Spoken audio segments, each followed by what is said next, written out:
Bueno, nuestra sesión de esta semana es la administración de capital de trabajo y activos corrientes, segunda parte.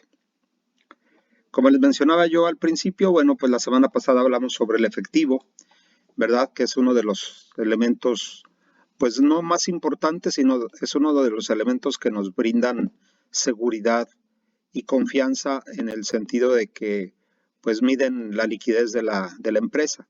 ¿Qué tan líquida es la compañía? Pues qué tanto cuenta con activos circulantes o activos corrientes, ¿verdad? Y si está fortalecido su capital de trabajo, pues tiene entonces una liquidez muy buena. Hablando también en ese sentido, vamos a hacer el análisis de los inventarios. Este tema tiene que ver con la administración de los inventarios en este momento y luego abordaremos las cuentas por cobrar. El primer componente del ciclo de conversión del efectivo es la edad promedio del inventario, es decir, cómo podemos nosotros convertir el inventario en efectivo, en cuánto tiempo lo podemos convertir a efectivo. El objetivo de administrar el inventario, como se comentó antes, es lograr la rotación del inventario tan rápido como sea posible, sin perder ventas debido a desabastos. El gerente financiero tiende a actuar como consejero o vigilante en los asuntos relacionados con el inventario. No tiene un control directo sobre el inventario, pero sí brinda asesoría para su proceso de administración. Nosotros sabemos que existen inventarios de diferente índole, ¿verdad? El inventario de producto terminado, el inventario de producto en proceso, el inventario de materias primas, ¿verdad? Y en cada área pues existe un responsable y no es el gerente financiero el responsable del inventario, pero sí debe estar atento a cómo se maneja ese inventario, puesto que tiene un costo financiero, ¿verdad? Puntos de vista sobre el inventario. El gerente financiero hacia los niveles de inventario es mantenerlos bajos para tener la seguridad de que el dinero de la empresa no se está invirtiendo de manera imprudente en recursos excesivos.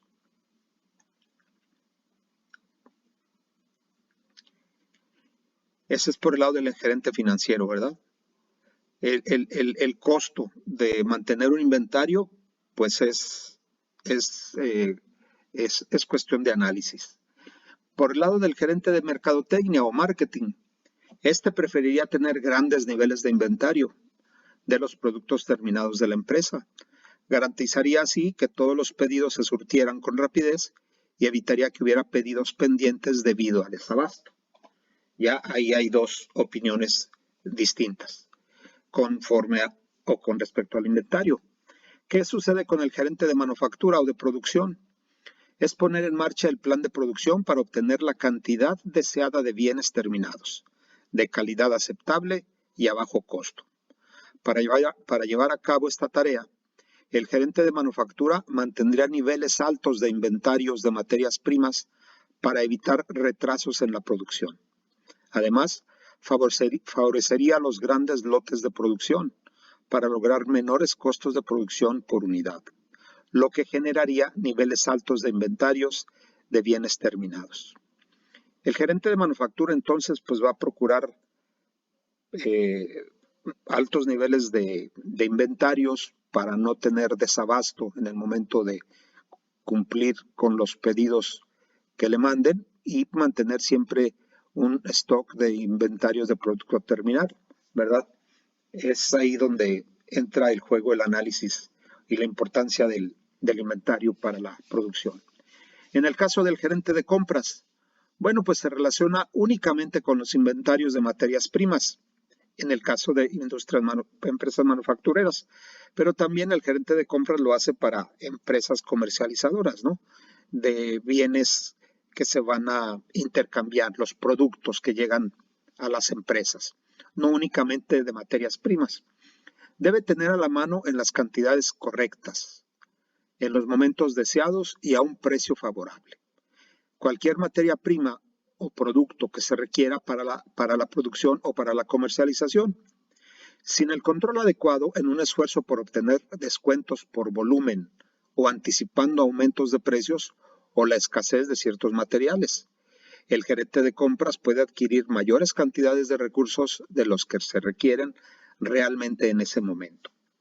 Quiere decir entonces con esto que la responsabilidad de la administración del inventario no recae en una sola persona o en un solo departamento, sino que están inmiscuidos o están involucrados todos los departamentos de las empresas, dependiendo, claro, de cuál se trate, ¿no? Si es una de manufacturas o es una comercializadora, pero existen inventarios o compras, el departamento de compras, inventarios.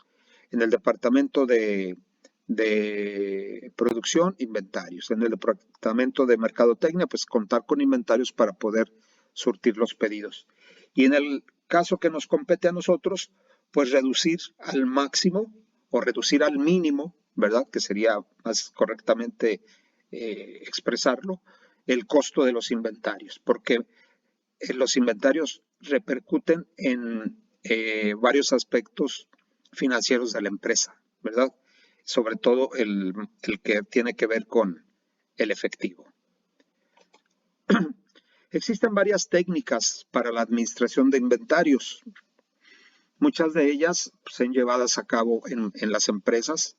Otras, aunque no se conoce el nombre de la técnica, pues se llevan a cabo, ¿verdad? Nosotros vamos a ver aquí algunos.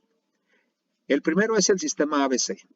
Este es muy sencillo, puesto que clasifica el inventario en 3 grupos, el A, el B y el C, en orden descendente de importancia y nivel de supervisión, con base en la inversión en pesos realizado en cada uno. Pues, por ejemplo, una empresa que produce calzado, o que produce bolsas de piel, o que produce, pues a lo mejor igual pan, ¿verdad?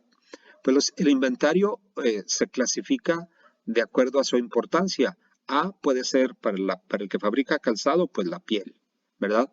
B a lo mejor son los forros o algún otro componente como la caja, ¿verdad? En el rubro de A está la piel y la suela, ¿verdad? Y en el grupo B, pues los que son menos importantes en cuanto a que, pues sí se requieren, pero se puede esperar a lo mejor en el proceso, en lo que terminan un par de zapatos, pues para que llegue la caja, por decir algo, ¿no? Las agujetas que se utilizan al final del proceso de producción. Y sé que pues pudieran ser algunos en los cuales se pueden mantener un inventario y se van disminuyendo en cuanto a que se utilizan de manera más, de cantidades menores, por ejemplo, los pegamentos, los hilos, etcétera, ¿verdad? Entonces, dependiendo del producto, hay que clasificar los inventarios en grupos, en grupo A, en B y en C, dependiendo de la importancia de este. La segunda técnica es el modelo de la cantidad económica del pedido. Este sí ya es un poco más complejo, ¿verdad?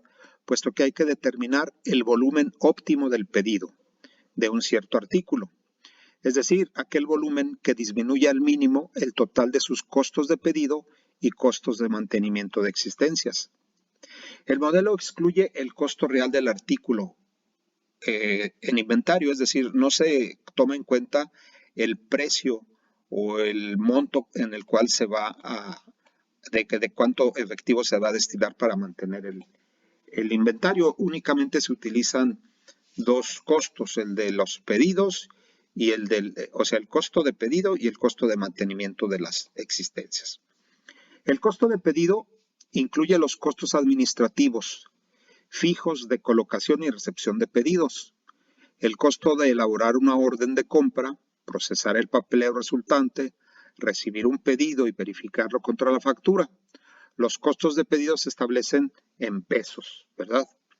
Igual, los costos de mantenimiento de las existencias son los costos variables por unidad de un artículo que se conserva en inventario durante un periodo específico. Los costos de mantenimiento de existencias incluyen los costos de almacenamiento, los costos del seguro, los costos de deterioro y obsolescencia y el costo de oportunidad o costo financiero de tener fondos invertidos en el inventario. Estos costos se establecen en pesos por unidad por periodo.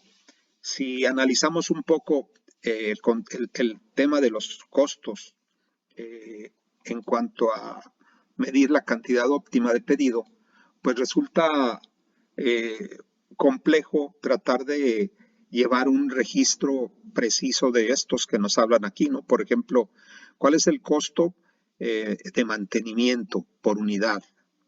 ¿Sí? El costo de almacenamiento, el costo de el seguro, tal vez hay un seguro por todo la existencia, los costos del deterioro o de la obsolescencia de los artículos, ¿sí? ¿Cómo se puede medir ese costo? Que es una labor bastante interesante para los expertos en costos, ¿verdad? Hay contadores que se dedican única y exclusivamente a los costos, el costo de oportunidad o el costo financiero de tener recursos ahí en el stock de materiales. Bueno, hablar acerca de los costos totales del inventario, bueno, pues es un tema bastante interesante. El segundo es, el siguiente es el costo total de inventario. Suma de los costos de pedido y los costos de mantenimiento de existencias del inventario, ¿verdad? Y eso me dice cómo voy a encontrar el punto de mínimo costo que tenemos aquí, el mínimo, el modelo de la cantidad económica de pedido óptima, ¿verdad? Bueno, ¿alguien entró a la sesión? No hay nadie esperando, ¿verdad?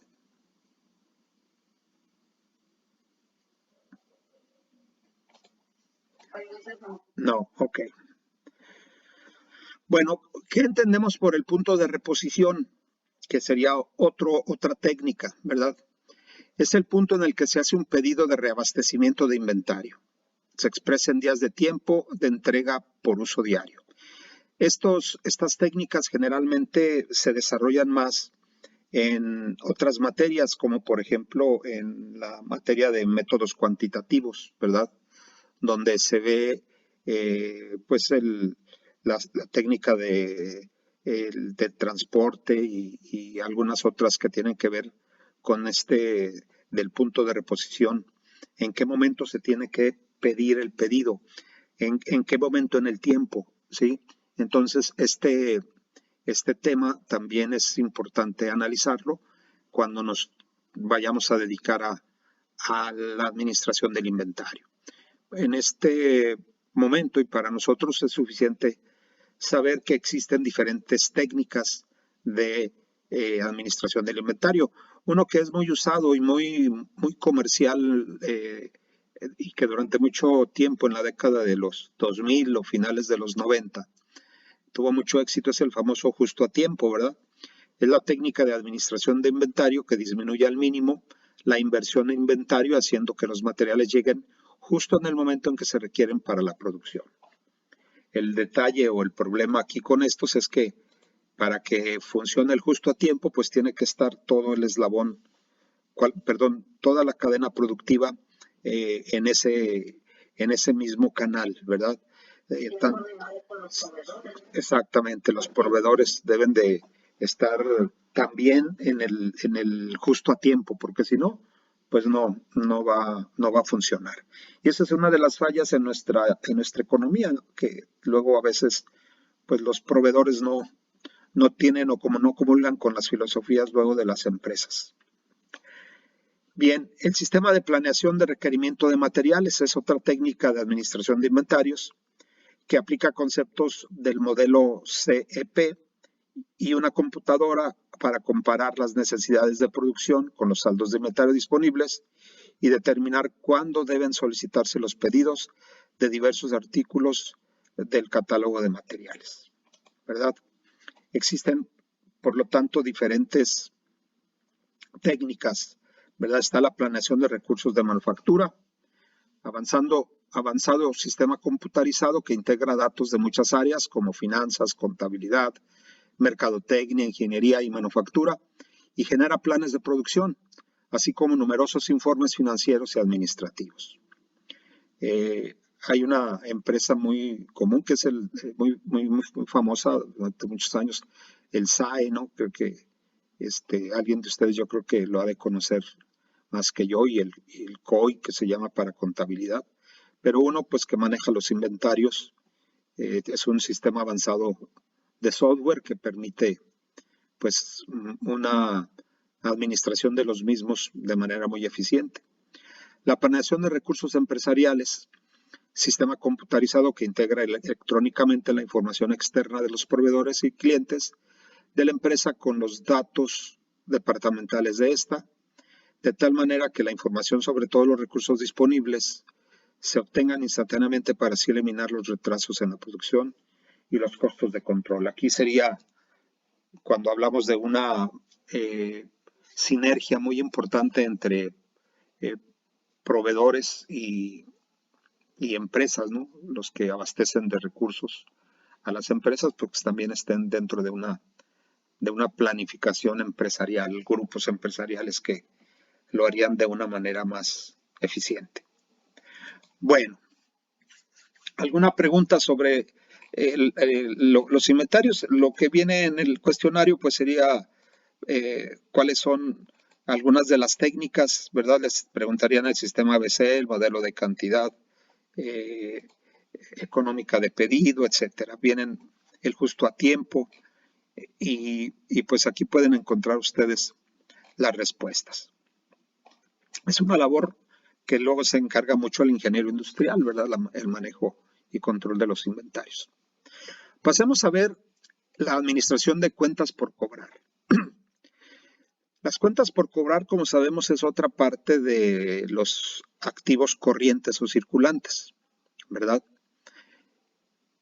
El objetivo es cobrarlas tan rápido como sea posible, sin perder ventas, debido a técnicas de cobranza muy agresivas, ¿sí?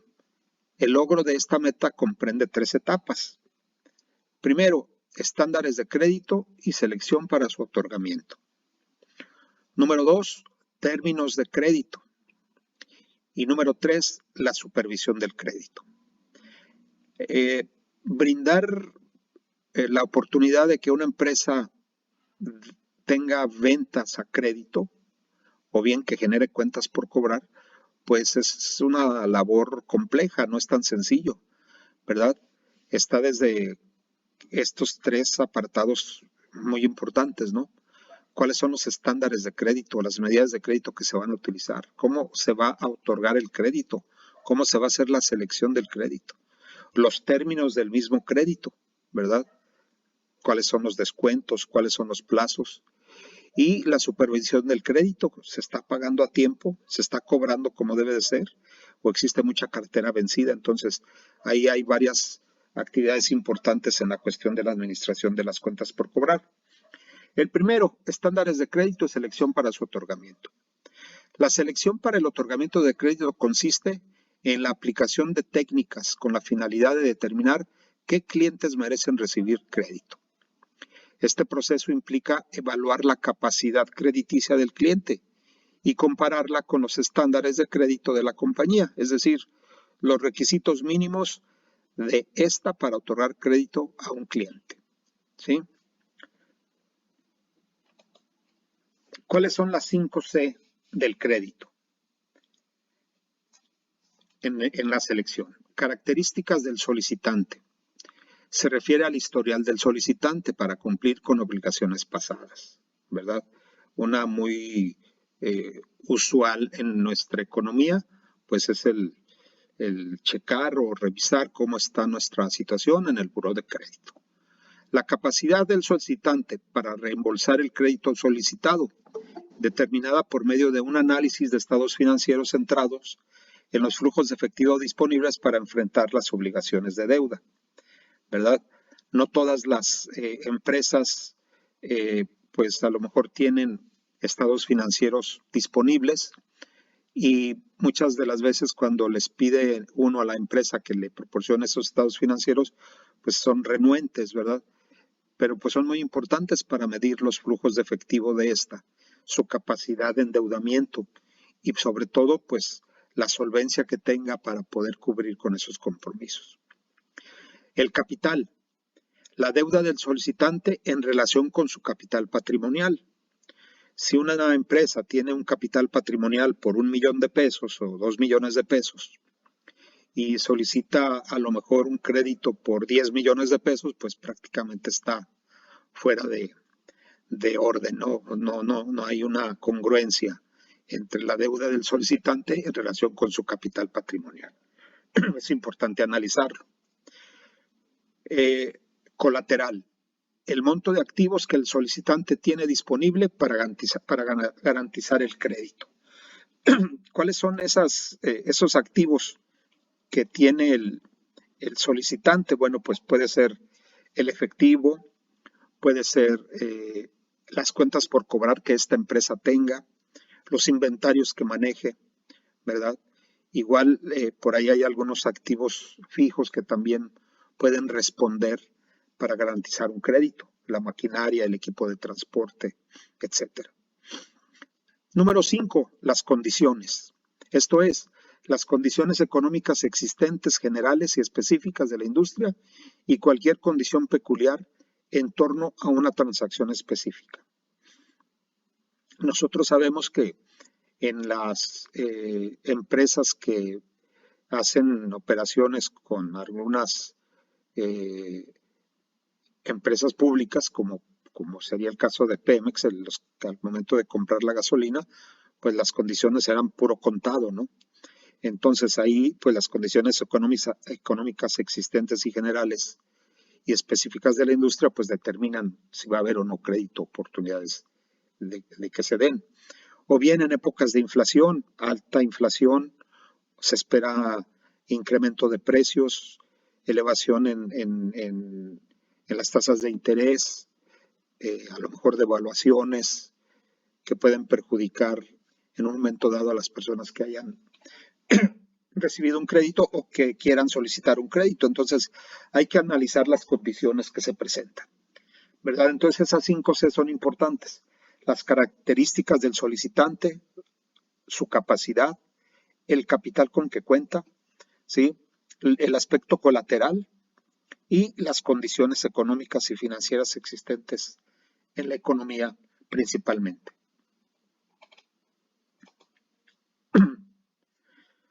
La calificación del crédito, ¿verdad? La calificación del crédito. Este método de selección para el otorgamiento de crédito usado comúnmente en las solicitudes de crédito de alto volumen y escaso monto en pesos. Se basa en un puntaje de crédito que se determina aplicando ponderaciones obtenidas estadísticamente a los puntajes de las características financieras y crediticias clave de un solicitante. Existen ya muchas empresas que proveen información para poder evaluar esta parte, ¿no? Le van dando puntuaciones dependiendo de, pues, los ingresos que tiene una persona y las deudas que ha contraído y en otras palabras, su historial crediticio, ¿verdad? Hay que darle una calificación al solicitante y hay maneras muy ya ortodoxas y que se emplean con mucha regularidad en las empresas. Incluso hay empresas que otorgan créditos a través de Internet, ¿verdad?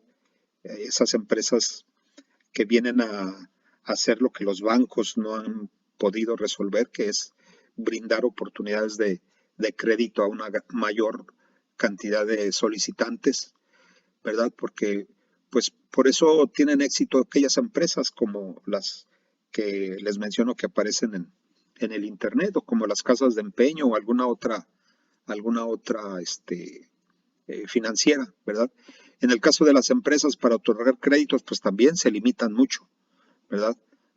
A menos que el crédito sea otorgado o amparado por una tarjeta de crédito, pues entonces sí te otorgan el hecho de que pagues, pero no te lo está dando la empresa, te lo está dando el banco. Bueno, modificación de los estándares de crédito. ¿Cómo se puede o cuál es el efecto que tienen los estándares de crédito en las utilidades, en los beneficios que buscan las empresas?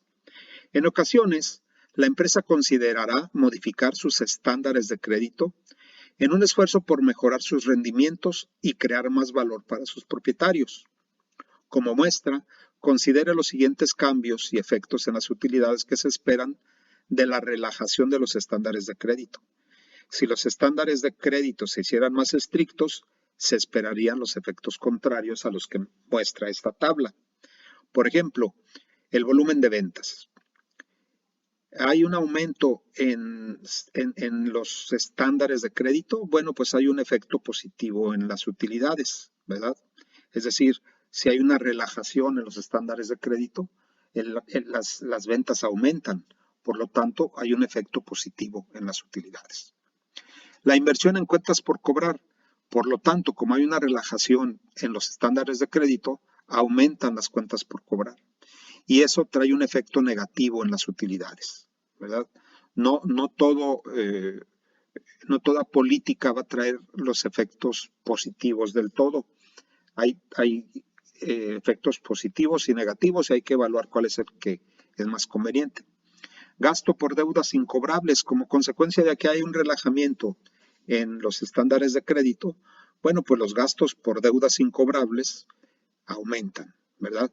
Y eso trae un efecto negativo en las utilidades. ¿Qué sucedería si los estándares se hicieran más estrictos? ¿Sí? Bueno, pues el volumen de ventas disminuiría, las utilidades o el efecto sobre las utilidades sería negativo, la inversión en cuentas por cobrar disminuiría y tendría un efecto positivo en las utilidades. El gasto por deudas incobrables disminuiría y eso tendría un efecto positivo en las utilidades. ¿Sí?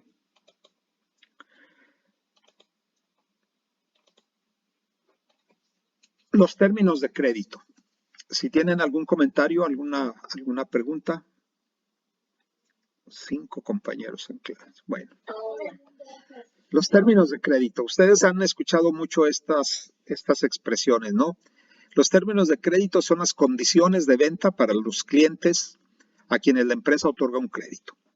Los términos de 30 neto significan que el cliente tiene 30 días desde el inicio del periodo de crédito, comúnmente fin de mes o fecha de factura, para pagar el costo total de la factura. ¿Sí? Algunas empresas ofrecen descuentos por pago de contado, es decir, deducciones porcentuales del precio de compra por pagar en un tiempo especificado. Por ejemplo, los términos 2/10, 30 neto. Significa que el cliente puede recibir un descuento del 2% del monto de la factura si realiza el pago en los primeros 10 días a partir del inicio del periodo del crédito. O puede pagar el monto total de la factura en 30 días. Es decir, el monto neto de la factura en 30 días. 2/10, 30 neto. Significa un descuento del 2% si paga dentro de los primeros 10 días. Y si no toma ese descuento, pues paga el neto a los 30, ¿sí? Como por ejemplo las ciertas compras que le dan al cliente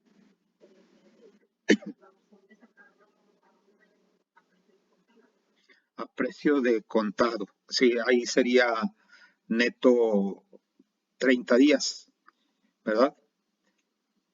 No te hacen descuento, simplemente te dicen neto 30 días. Y si no, entonces ya te empiezan a cobrar intereses, ¿verdad? Sí. Ok. Bueno, el periodo de descuento por pago de contado. Número de días después del inicio del periodo del crédito durante los cuales está disponible el descuento por pago de contado. ¿Qué efectos tiene esto? ¿Sí? Es decir, efectos de cambios en el periodo de descuento. Aumentarían las ventas, afectando positivamente las utilidades. Disminuirían los gastos por deudas incobrables, lo que afectaría de manera positiva a las utilidades. Disminuirían las utilidades por unidad como resultado de que más personas aprovecharían el descuento, lo que afectaría negativamente a las utilidades. Como les digo, bueno, pues no podemos ganar en todo, ¿no? Sí buscaremos ganar en cuestiones de aumentar las ventas, reducir los incobrables, pero también para hacer eso pues necesitamos dar ciertas facilidades o descuentos que el cliente debe de aprovechar, que también va a repercutir en las utilidades. Pero, sin embargo, pues nos mejora los gastos en incobrables se van hacia abajo. Hay sus pros y sus contras. El periodo de crédito, pues es el número de días después del inicio de la vigencia del crédito hasta el cumplimiento del pago total de la cuenta, ¿verdad? Es el periodo de crédito. La supervisión del crédito se entiende como la revisión continua de las cuentas por cobrar de una empresa para determinar si los clientes están pagando de acuerdo con los términos de crédito establecidos. ¿Sí? Hay quienes se están enfocando única y exclusivamente a la supervisión del crédito. ¿Sí? Si los clientes están pagando de acuerdo con los términos de crédito establecidos. La determinación de la antigüedad de las cuentas por cobrar. Bueno, pues un calendario de vencimientos clasifica las cuentas por cobrar en grupos según el momento en que se generaron. Por lo general se realiza una clasificación mensual de los últimos 3 meses o 4 meses. El calendario resultante indica los porcentajes del saldo total de las cuentas por cobrar que han estado pendientes durante periodos específicos. El objetivo del calendario de vencimiento es permitir a las compañías detectar los problemas. Bien, ese calendario de antigüedad de cuentas por cobrar se lleva muy, ¿cómo les diré? Es muy usual o muy usado, ¿no? Hay un registro que llevan las empresas, identifican con ese calendario muy fácilmente cuál es el porcentaje de aquellas cuentas que se están retrasando y cuáles van al corriente y en base a eso pues toman decisiones, en base a eso para poder determinar su política de créditos. Bueno, pues eso es todo por el día de hoy. No sé si tengan algún comentario. La bibliografía, pues aparece toda esta información en el libro base, que es el de Principios de Administración Financiera de Gidman Lawrence y Soter Chad, que tienen ahí en el internet y que pues tienen la liga que en el aula. ¿Qué les pareció el tema o qué les parece el tema de la administración del inventario y de las cuentas por cobrar? Es muy interesante porque los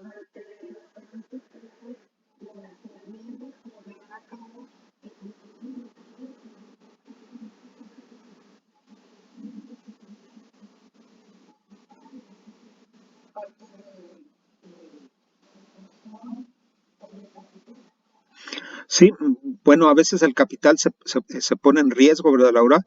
Cuando ya el crédito se ha otorgado y también la empresa, pues por el afán de vender, pues pone en riesgo el capital, no nada más los activos, ¿verdad?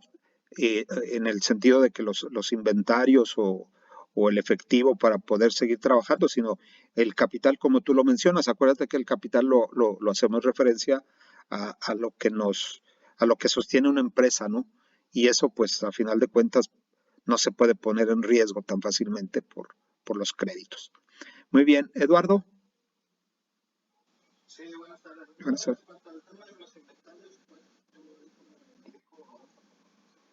Ok.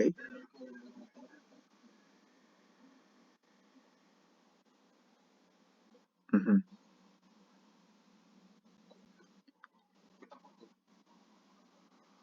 Sí.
Sí, hay una área que durante algún tiempo en la década de los 90, ya que vemos así el siglo XX, ¿verdad?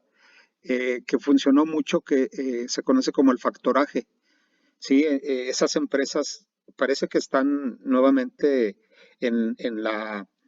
con la idea de resurgir, ¿no? Leí por ahí una nota en un periódico especializado que el factoraje vuelve otra vez. Entonces, pues eso es muy bueno porque el factoraje lo que hacía era brindar esa oportunidad a las empresas, Eduardo, que venden a 120, venden con créditos o plazos a 120 días, ¿verdad? Y ellos tienen que pagar en 90 días.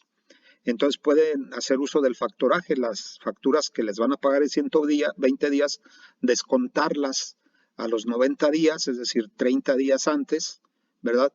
Para que con eso pues paguen lo que tienen que cubrir en a sus proveedores, ¿verdad? Claro, esto repercute en las finanzas porque pues un descuento de una factura implica un costo, ¿verdad? Cobran naturalmente una tasa de descuento. No entra el monto de la factura completa, sino por ahí van ciertos descuentos que afectan a final de cuentas las finanzas de la empresa. Todo esto que vemos pues tiene una repercusión financiera, por eso es importante que en la materia lo toca, y si bien no nos hace especialistas, como bien dice Eduardo, el área de Contraloría en su empresa es la que se dedica o tiene como función eh, manejar o administrar los inventarios. Bueno, eso es dada la importancia del recurso financiero, ¿no? Si no, pues se lo dejarían a lo mejor a otras áreas donde no sería tan relevante. A lo mejor pienso en mantenimiento o en a lo mejor infraestructura, no sé. Dependiendo de la empresa, dependiendo de las características, es lo que se le da importancia a ciertas actividades. Gracias, Eduardo. Laura, gracias por sus comentarios. Eso es lo que enriquece este tipo de sesiones. Claudia, Juan, Rosy, ¿algún comentario? No, todo claro, maestro. Todo claro. Muy bien. Juan Jesús,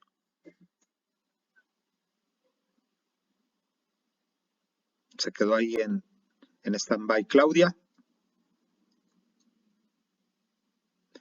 gracias, Juan Jesús. No, todo muy claro, profesor. Pues yo quisiera que tuviéramos a veces más tiempo para poder platicar con detalle algunos temas o subtemas correspondientes a lo que vamos viendo, pero pues el tiempo es muy limitado. Sin embargo, ustedes tienen todo para poder, en caso dado que les interese algo en particular, pues especializarse ahí, ¿no?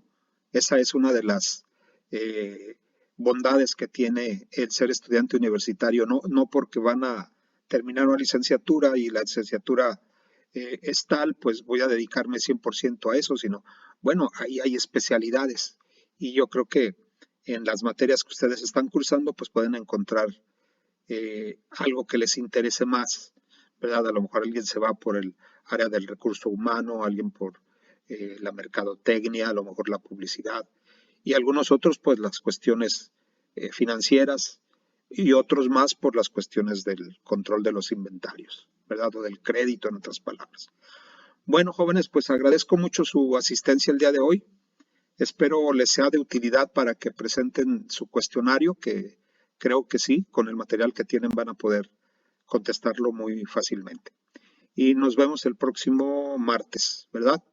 Para, yo creo que ya ir terminando nuestro curso, que se viene el cierre del mismo y prepararnos un poco para el examen final. Muchas gracias, que pasen muy buenas noches.